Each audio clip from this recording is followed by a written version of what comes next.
June 5, 1967. At 7:45 a.m., the skies over Egypt roared to life. In less than 3 hours, the bulk of the Egyptian Air Force was reduced to smoldering wreckage on the ground. This was Operation Focus, the devastating opening move of a conflict that would forever change the map and the psyche of the Middle East, the Six-Day War. But how did it come to this? How did tensions that had been simmering for decades explode into one of the most decisive and rapid military victories of the 20th century? To understand the Six-Day War, we have to rewind the clock. The roots of the conflict run deep, back to the 1948 Arab-Israeli War and the establishment of the State of Israel. The surrounding Arab nations, primarily Egypt, Jordan, and Syria, refused to recognize Israel's existence. The years that followed were marked by a tense, fragile armistice, punctuated by border skirmishes, terrorist attacks, and retaliatory raids. By the mid-1960s, the situation was becoming increasingly volatile. A new generation of Arab nationalist leaders, led by Egypt's charismatic president Gamal Abdel Nasser, rose to prominence. Nasser was a champion of pan-Arabism, a movement aiming to unite the Arab world, and he saw the existence of Israel as a colonial imposition and an affront to Arab dignity. His powerful radio broadcasts from Cairo, the voice of the Arabs, fanned the flames of anti-Israeli sentiment across the region. Meanwhile, tensions were escalating on Israel's border with Syria. The Golan Heights, a strategic plateau overlooking northern Israel, became a constant source of friction. Syrian artillery frequently shelled Israeli farms and villages below, and both sides engaged in a water war over control of the Jordan River's headwaters.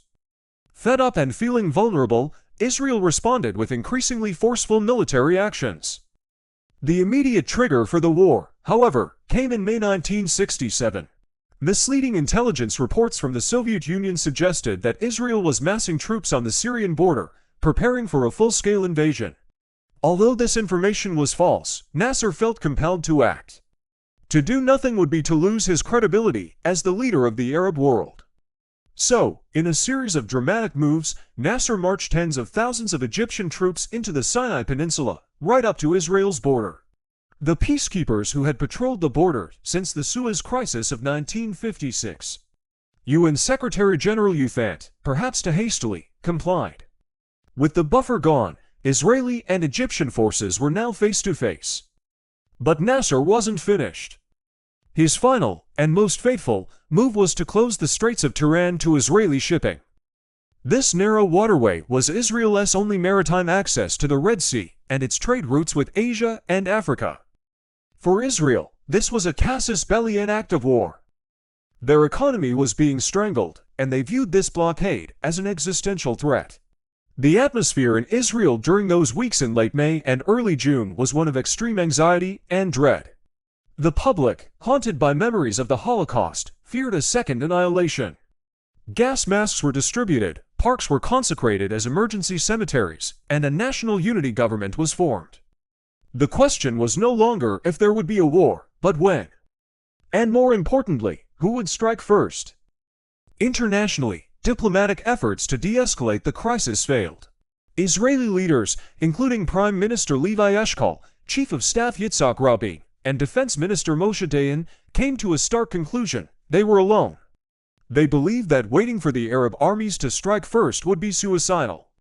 The element of surprise was their only true advantage. And so, the decision was made. On the morning of June 5, Israel launched its preemptive strike. The success of Operation Focus was breathtaking.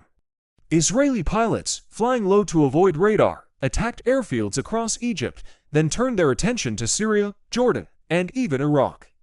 By noon on the first day, Israel had achieved complete air supremacy. The Arab armies were now fighting blind, without air cover, and vulnerable to the full might of the Israeli ground forces. In a classic blitzkrieg campaign, Israeli tanks and armored columns outmaneuvered and overwhelmed the larger Egyptian army. Within just 4 days, the IDF had captured the entire Sinai Peninsula, reaching the Suez Canal. The Egyptian army was in a state of chaotic retreat. Simultaneously, another front opened to the east, ordered his forces to shell West Jerusalem and Tel Aviv. This was a critical miscalculation.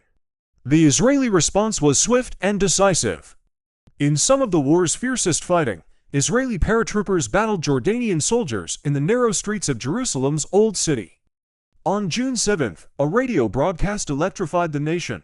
"The Temple Mount is in our hands." For the first time in nearly 2,000 years, Judaism's holiest site was under Jewish control. By the end of the fighting, Israel had captured all of the West Bank from Jordan, including ancient cities like Hebron, Bethlehem, and Jericho. The final front was in the north. For 2 decades, the Syrian artillery on the Golan Heights had terrorized the Israeli communities below. Now, with the Egyptian and Jordanian fronts secured, Israel turned its attention to this strategic plateau. On June 9th, the 5th day of the war, Israeli forces began a daunting uphill assault. Against entrenched Syrian positions, the IDF fought its way to the top. In just 6 days, it was over. The Arab world was in a state of shock and humiliation. Israel, a tiny nation that had been on the brink of what it feared was destruction, was now in a position of overwhelming military dominance. The results were staggering. Israel had more than tripled the territory under its control, capturing the Sinai Peninsula and Gaza Strip from Egypt, the West Bank and East Jerusalem from Jordan, and the Golan Heights from Syria. They now had strategic depth, buffer zones that made their heartland far less vulnerable. But this victory came at a tremendous cost, and its consequences are still shaping our world today. The war did not bring peace. Instead, it created a new and even more complicated reality. Israel became an occupying power, ruling over more than 1 million Palestinians in the West Bank and Gaza. This occupation would give rise to the modern Palestinian nationalist movement and fuel decades of conflict. For the Arab world, the defeat of 1967 was a watershed moment. The dream of pan-Arab nationalism led by Nasser was shattered. In its place, a new political force began to grow, political Islam, which argued that Arabs had strayed from their faith and that only a return to religious principles could restore their strength and dignity. The Six-Day War redrew the map of the Middle East, but it solved none of the underlying issues. Instead, it set the stage for all the major conflicts that followed: the War of Attrition, the 1973 Yom Kippur War, the peace treaty with Egypt, the long and painful occupation, the Intifadas, and the ongoing quest for a two-state solution. The 6 days of fighting in June 1967 were a turning point in history.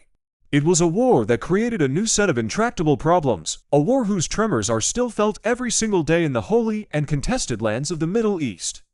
Understanding this brief, dramatic conflict is essential to understanding the world we live in today. If you found this video informative, please hit the like button, subscribe to our channel, and ring the bell so you don't miss our next deep dive into history.